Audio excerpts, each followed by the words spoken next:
Você está prestes a ouvir algo que poucos tiveram coragem de contar. As vozes do passado ainda ecoam entre as ruínas da fé, e cada nome que você ouvir aqui carrega o peso de uma escolha eterna. Antes de seguir, inscreva-se no canal Clamor da Fé, ative o sininho e escreva nos comentários. Eu continuo firme até o fim, porque esta história não é apenas sobre homens. É sobre o preço de seguir um Deus invisível em um mundo que o odeia. Os 12 apóstolos não foram heróis dourados. Foram homens comuns, moldados pelo pó, pelo suor e pelo medo. Pescadores, cobradores de impostos, revoltosos. Todos eles deixaram o conforto do previsível para seguir alguém que prometia um reino que ninguém podia ver. E quando o sangue caiu no chão, eles entenderam. O reino de Deus não se conquista com coroas, mas com cicatrizes. Nesta narrativa sombria, você vai conhecer o destino de cada um, não pelas páginas secas da história, mas pelas chamas que os consumiram. André, o primeiro a ouvir o chamado. Pedro, o homem que negou e chorou. Tiago, o apóstolo da espada. João, o sobrevivente do fogo. E todos os outros que carregaram cruzes invisíveis até o último suspiro. Este é o testemunho que o mundo tentou apagar. Mas a fé deles grita ainda hoje, ecoando em cada alma que ousa crer. Os apóstolos não morreram apenas por uma causa. Morreram por um nome, e esse nome era Jesus Cristo. Prepare-se, porque a cada história, o peso do céu vai se aproximar um pouco mais de você. André nasceu em Betsaida, à beira do mar da Galileia, onde as ondas carregavam o ritmo da sobrevivência.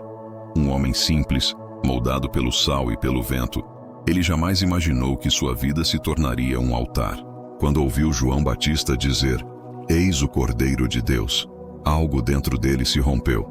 Deixou as redes, deixou o sustento, deixou o previsível, seguiu o desconhecido. Foi André quem apresentou Pedro a Jesus, e desde então, o destino dos dois se entrelaçou como correntes eternas. Ele pregou com fervor, atravessou mares e desertos, levando o nome de Cristo à Grécia, à Ásia Menor e além. Mas a fé verdadeira sempre atrai o ódio dos poderosos. Em Patras, suas palavras começaram a ferir os deuses falsos e os corações de pedra. As autoridades o prenderam, e a sentença veio como um golpe de ferro. Crucificação. Mas não foi uma cruz comum. Amarraram-no a uma cruz em forma de X para prolongar sua agonia. Por 2 dias, ele permaneceu ali, pendurado entre o céu e a terra, pregando com a voz quebrada e o corpo dilacerado. O povo o ouvia e chorava, e até os soldados hesitavam em deixá-lo morrer. Quando finalmente a vida o abandonou, o vento do mar pareceu levar sua última pregação. Não há dor que supere a glória de servir a Cristo. A cruz de Santo André se tornou símbolo de coragem, um lembrete sombrio de que a fé verdadeira sempre custa caro. Às vezes, o próprio fôlego. Pedro, o pescador de Cafarnaum, conhecia bem o sabor do fracasso. Era um homem temperamental, impetuoso, moldado pela pressa e pelo medo. Mas quando Jesus entrou no seu barco, o mar deixou de ser apenas mar. Tornou-se o espelho de um chamado eterno. "Lança a rede outra vez", disse o mestre. E quando as redes se romperam de tantos peixes, Pedro caiu de joelhos dizendo, "Senhor, afasta-te de mim, porque sou pecador." Aquele momento o transformou. De pescador de peixes, tornou-se pescador de almas. Mas o caminho da fé é estreito. Pedro andou sobre as águas e afundou na dúvida. Prometeu lealdade eterna e negou o mestre 3 vezes. Chorou até que as lágrimas lavassem sua vergonha. E foi nesse quebrantamento que Deus o fez rocha. Depois da ressurreição, Pedro pregou com fogo e ousadia. Em Pentecostes, sua voz incendiou corações e 3.000 almas foram salvas em um só dia. Mas a mesma chama que ilumina também atrai perseguição. Preso por Herodes, açoitado, caçado, ele fugia, mas nunca recuava, até que Roma o prendeu. O imperador Nero, enlouquecido e cruel, o condenou à crucificação. Pedro pediu um último favor, que o pregassem de cabeça para baixo. "Não sou digno de morrer como meu Senhor", disse. E assim, pendurado de cabeça para o chão, Pedro exalou o último sopro. A terra o recebeu como pó, mas o céu o ergueu como rocha. Seu sangue se tornou semente, e de cada lágrima nascia uma igreja.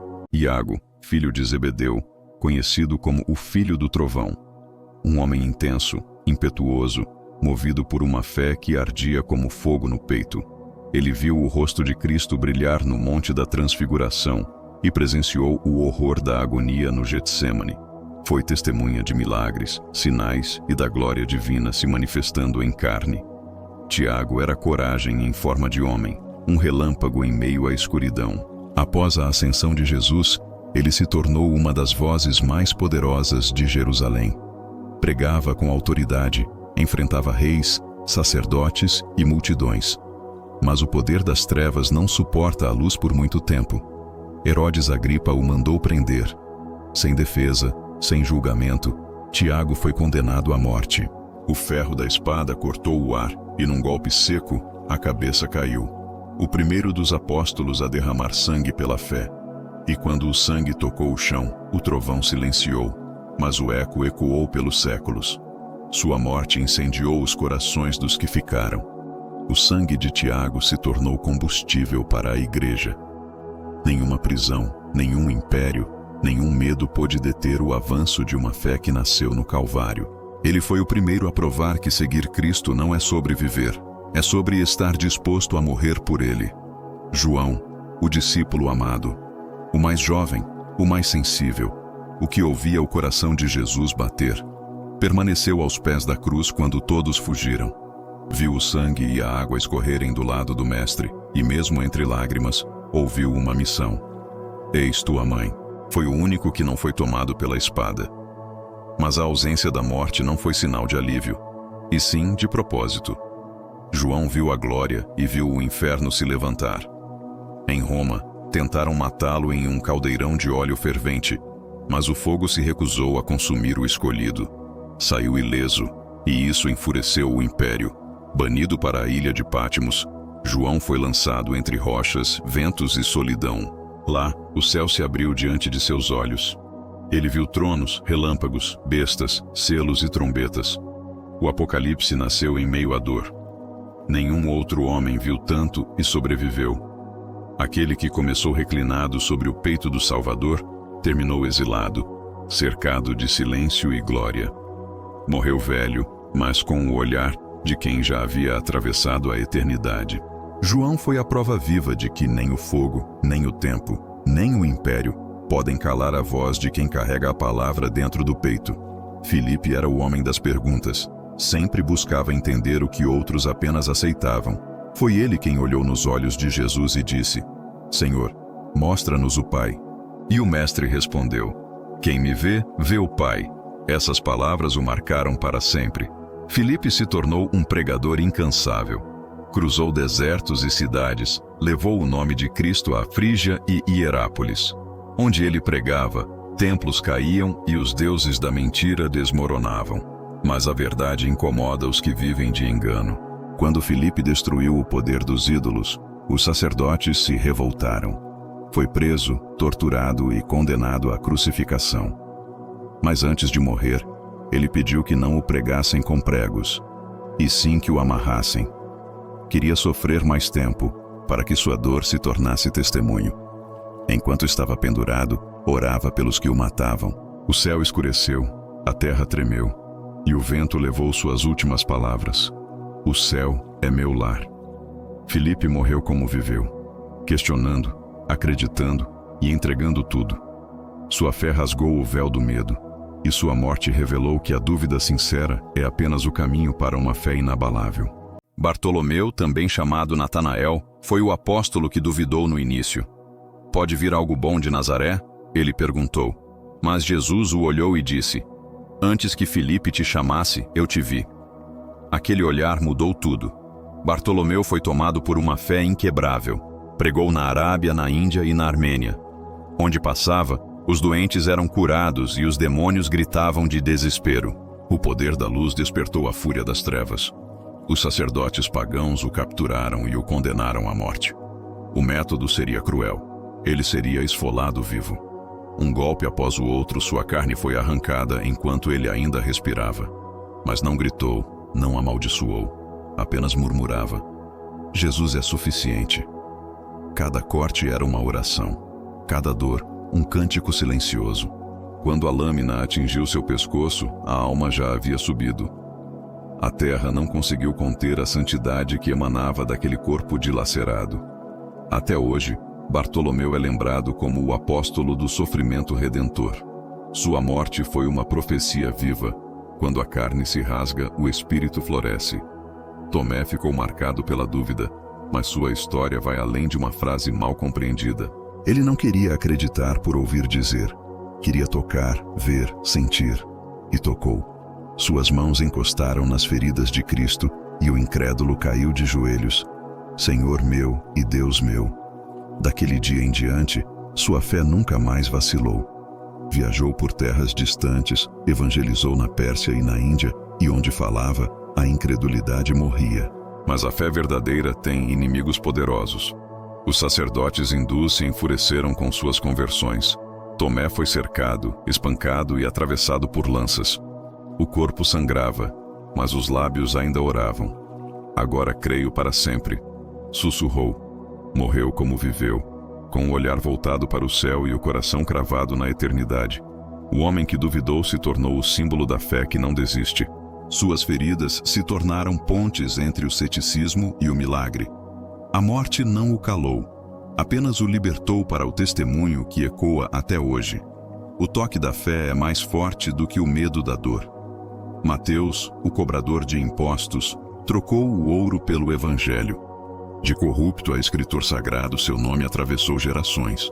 Foi ele quem ligou profecias antigas ao Cristo vivo, revelando que as promessas tinham se cumprido. Pregou na Etiópia e foi morto à espada, com o evangelho ainda em suas mãos. Tiago, filho de Alfeu, era o silencioso. Pouco se fala dele, mas sua fé era firme como ferro. Foi lançado do alto do templo e, ainda vivo, apedrejado até o fim. Cada pedra era um selo de fidelidade.